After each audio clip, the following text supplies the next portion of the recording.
አያችሁ እግዚአብሔር ለካ በልዩነት ህይወት ስንኖር ሰዎች ይሄ ተጽዕኖ አላደረገም። ቤተሰብ እናቱ በሱ ላይ ያስቀመጠችው ስያሜና ማህተም አርጋ ያስቀመጠችው ስም አለ። ያንን አልፎ ያቤጽ ወጣ። ሃሌሉያ! ከህይወታችሁ፣ ከአገልግሎታችሁ፣ ከትዳራችሁ፣ ከቤተ ክርስቲያናችሁ፣ ከምድራችሁ ውስንነት እንዲነሳ ትፈልጋላችሁ።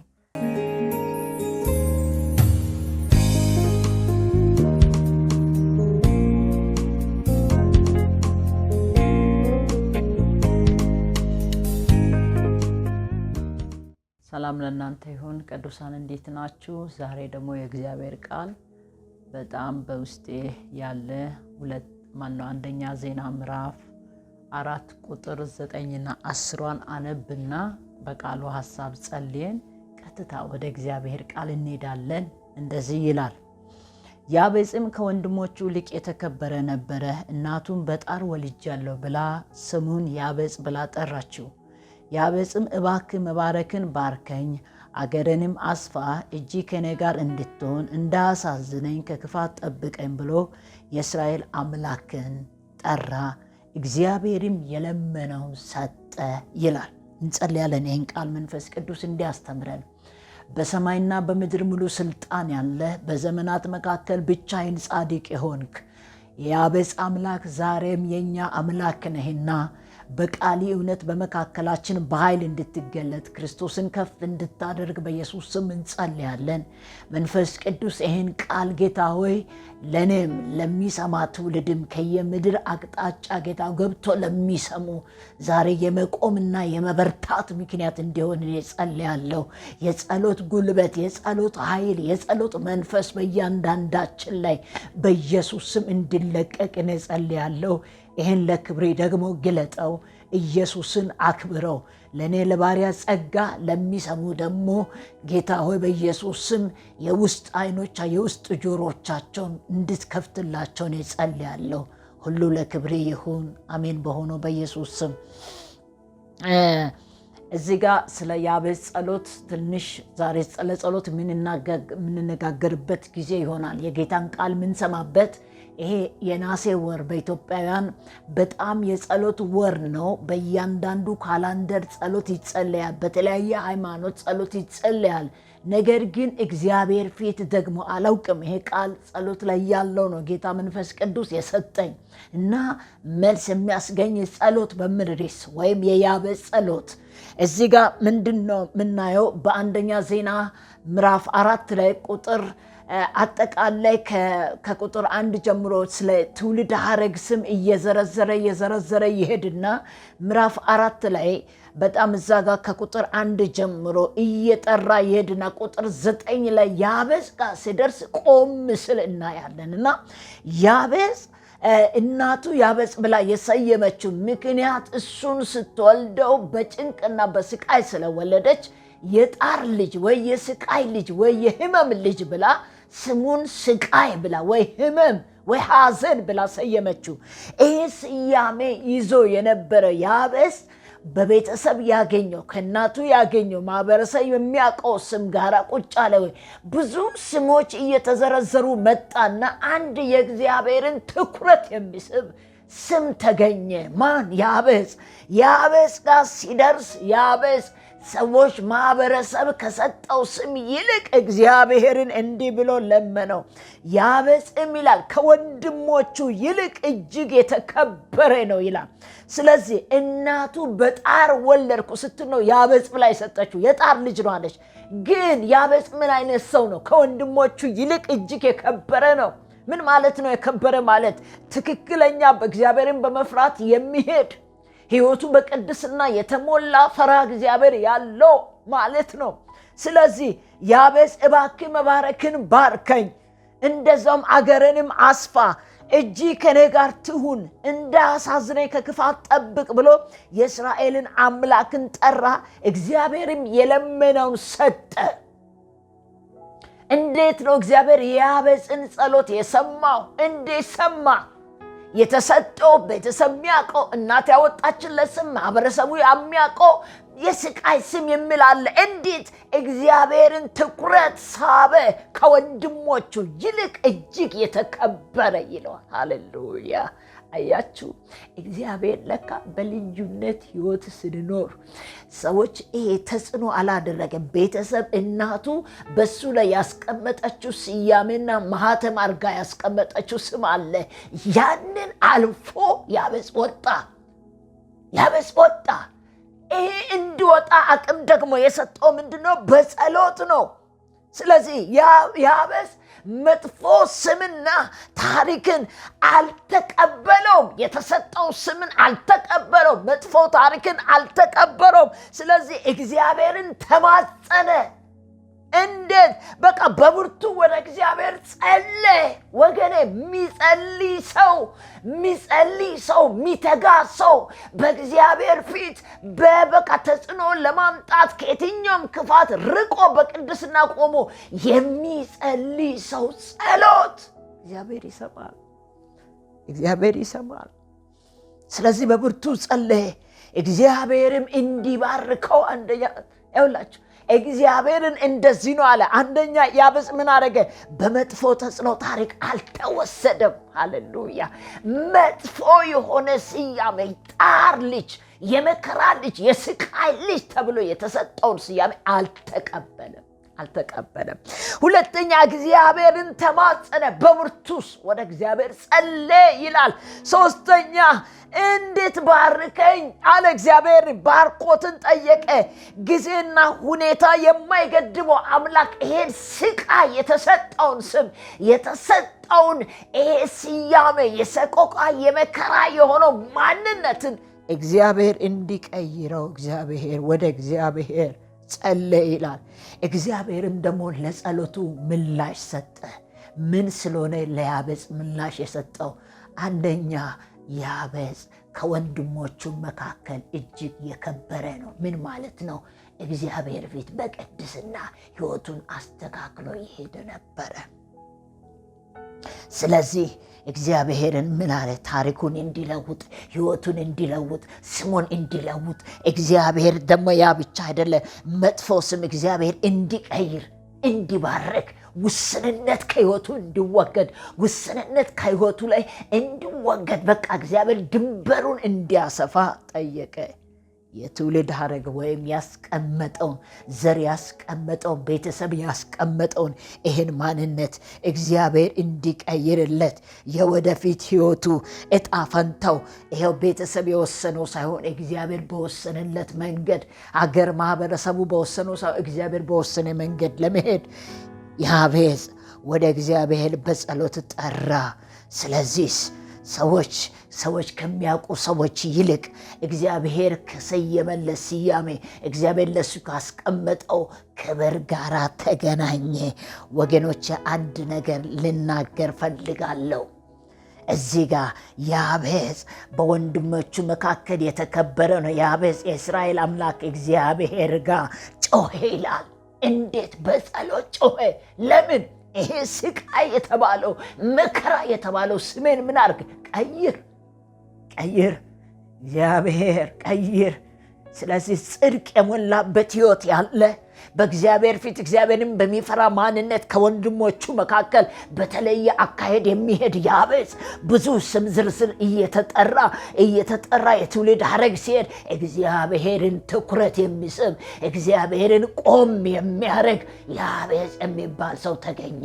በጸሎቱ የሚያቆም፣ በጸሎቱ እግዚአብሔርን የሚያነጋግር፣ እግዚአብሔርን እንዲመልስ ካለበት ስቃይ እንዲያወጣ የሚፈልግ ሰው ተገኘ።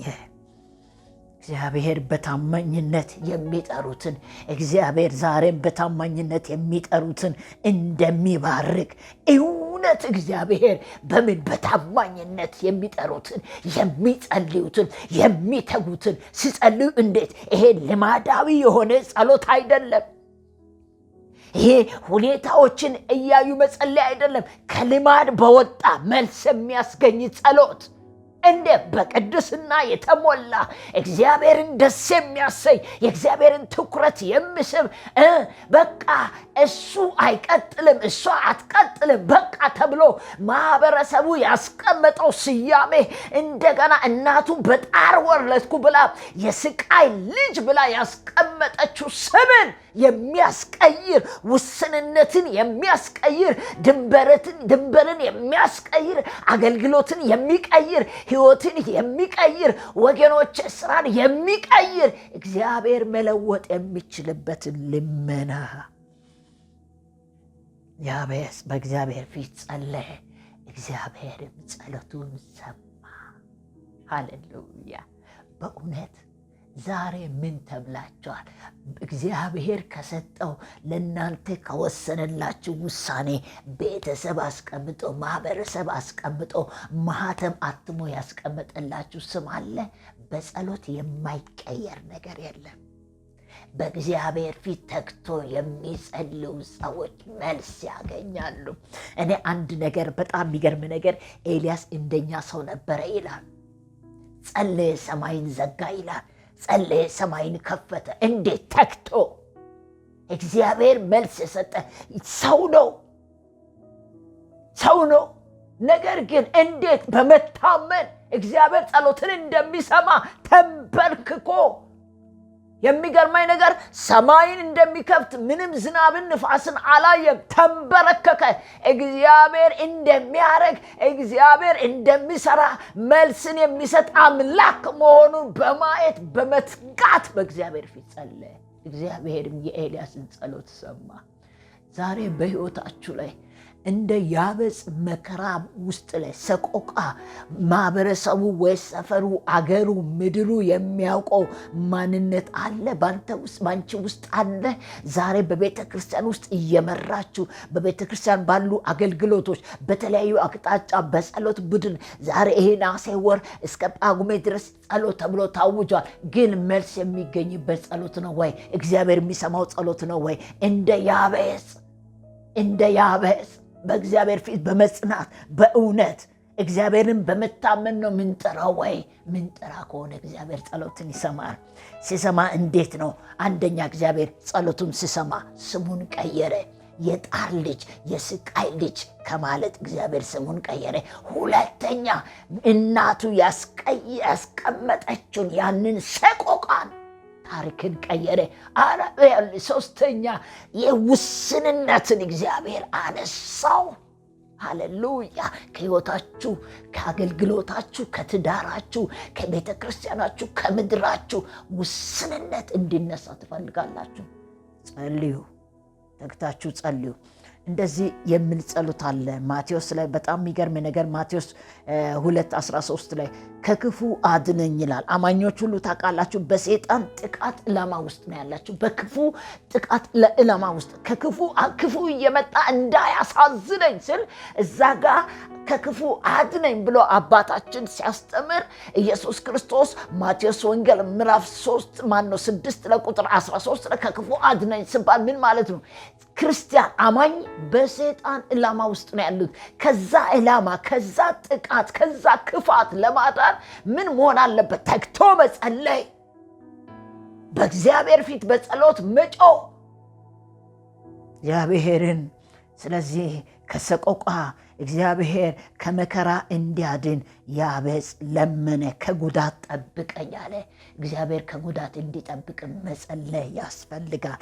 ዛሬ ይሄንን ካልኩት ለጸሎት እግዚአብሔር በሕይወታችን ለምን ማድረግ አለበት? ለመጸለይ ምን ያስፈልጋል? እንዴት መጸለይ አለብን? እግዚአብሔር ስማችን ምንድን ነው? ዛሬ የተባልከው ምንድን ነው? የተባልሽው ምንድን ነው? ይኸውላችሁ በብዙ አቅጣጫ በእግዚአብሔር ፊት መጸለይ ያለንብን ብዙ አቅጣጫዎች አሉ። የተሰጡ ስያሜዎች አሉ፣ መንደሮች አሉ። ትዝ ይላችኋል ያቺ ሴት። የሚገርም ነገር ብዙ ኢየሱስን የሚጋፉ ሰዎች አሉ፣ ብዙ የሚያጨናንቁ ሰዎች አሉ በብዙ አቅጣጫ። እሷ ግን በሕይወቷ ላይ በስቃይና በመከራ ውስጥ ነው። ገንዘቦቿን ለብዙ ባለመድኃኒቶች አውጥታለች፣ ከስራለች። አሁን ግን መፍትሄ የሚሰጥ አምላክ እንዳለ ስላወቀች ከግፊያ መካከል በብዙ ጭንቅንቅ ባለበት መካከል ኢየሱስን ልታገኝ ስለማትችል ምን አለ? በዚህ በተጨናነቀው ውስጥ እንኳን አልፌ ልብሱን ዘርፉን የልብሱን ጫፍ ብነካ እንኳን እፈወሳለሁ ብላ አመነችላል። አያችሁ፣ ይሄ የወሰነችው ውሳኔ በዛ መካከል ብዙ ኢየሱስን የሚነካኩ አሉ፣ የሚገፋፉ አሉ። የብዙዎች ግፊያ ኢየሱስን አልተሰማው። የዚህ ሴት ግን ተግታ ካለችበት ሁኔታ እንደሚያወጣት፣ ነፃ እንደሚያወጣት፣ እንደሚፈውሳት፣ እንደሚገላግላት ጸንታ ስላመነች ስትነካው ከኢየሱስ ላይ ኃይል ወጣ። የብዙዎች ግፊያ ሳይሆን የዚህ ሴት አቆመው፣ ትኩረት ሳበው። ማኑ የነካኝ አለ ሲባል ደቀ መዛሙርቱ ብዙ ህዝብ ይጋፋል፣ ብዙ ህዝብ ይነካካል፣ ብዙ ሰዎች በዚህና በዚህ ይገፋሉ። ስለዚህ እንዴት ይታወቃል? የብዙ አይነት ሰዎች ግፊያ ሳይሆን አንድ ግን የተለየ ወላችሁ የሚጸልይ ሰው የብዙ ሰዎች ጩኸትና ግፊያ ሳይሆን በልዩነት የሚፈልጉ ሰዎች፣ በልዩነት በፊቱ የሚጮሁ ሰዎች፣ በልዩነት ወደሱ መቅረብ የሚችሉ ሰዎች እግዚአብሔርን ከዙፋኑ ያወርዳሉ። የዚህ ሴት ግፊያ እንደነዛ ሆይ ብሎ በጅምላ አይደለም። ውሳኔ ያለው ካለችበት ሁኔታ እንደሚገላግላት አምና፣ እንደዚህም ያቤጽ ካለበት ሁኔታ ካለበት ከመጥፎ ነገር እንደሚታደገው አምኖ ጸለየ። እግዚአብሔርን ጸሎት ሰማ። ሃሌሉያ! ጌታ ጸሎትን እንዲሰማ እንዲህ በማመን በመወሰን በመጨከን በእምነት በፊቱ መትጋት ይሁንልን። አሜን። ዛሬ በቤተ ክርስቲያን ውስጥ ለየትኛውም አገልግሎት፣ ለየትኛውም እንቅስቃሴ በሕይወታችሁ ላይ ላለው ውጣ ውረድ፣ ለአገልግሎታችሁ፣ ለኢኮኖሚው፣ ለስራችሁ፣ ለየትኛውም ሁኔታ ለምድር ቢሆን ለየትኛውም ለአገር፣ ለመንግስታት መፍትሄ እንዲመጣ ጸሎትና ጸሎት ብቻ ነው መልስ። ከጸሎት ውጪ በውይይት በልምምድ በጩኸት በፉከራ አይቀየርም። ቤተ ክርስቲያን አትቀየርም። ምድር አይቀየርም። ትውልድ አይቀየርም። ቤት አይቀየርም። የራስ ህይወት አይቀየርም። ታሪክ አይቀየርም። በምን ይቀየራል? ጸሎት። ያቤጽም ጸለየ፣ እግዚአብሔር ታሪኩን ቀየረ። ጌታ በዚህ ቃል እውነት እንድንጸና ይርዳን። እንጸልያለን። ሃሌሉያ ሃሌሉያ ሃሌሉያ ሃሌሉያ ሃሌሉያ ሃሌሉያ። መንፈስ ቅዱስ በአንተ ፊት በጸሎት እንድንተጋ በኢየሱስ ክርስቶስ ማንነትን የሚቀይር የታሪክን የሚቀይር ስምን የሚቀይር አድራሻን የሚቀይር ህይወትን የሚቀይር ውስንነትን የሚቀይር በኢየሱስ ስም አገልግሎትን የሚቀይር ቀንበርን የሚሰብር ኃይል በጸሎት ይገኛልና በፊቲ በመጸለይ በመትጋት እንድንቆም እንድትረዳን እኔ ጸልያለሁ። ክብር በሰማይ በምድር ላንተ ይሁን። የጸሎት ህይወት ለኔና ለህዝቤ አብዛለን። አሜን። ይሄን ስለምታደርግ እናመሰግናለን በኢየሱስ ስም አሜን። ተባረኩ። ቀጣይ ጊዜ በሌላ ርዕስ እንገናኛለን። በጣም ሰፊ መልእክት ነው፣ ግን ይሄን ያክል ካልኩት ይበቃል። በጸሎት የማይቀየር ነገር የለም። በጸሎት እንድንተጋ እኔንም እናንተንም ጌታ ይርዳ። ተባረኩ።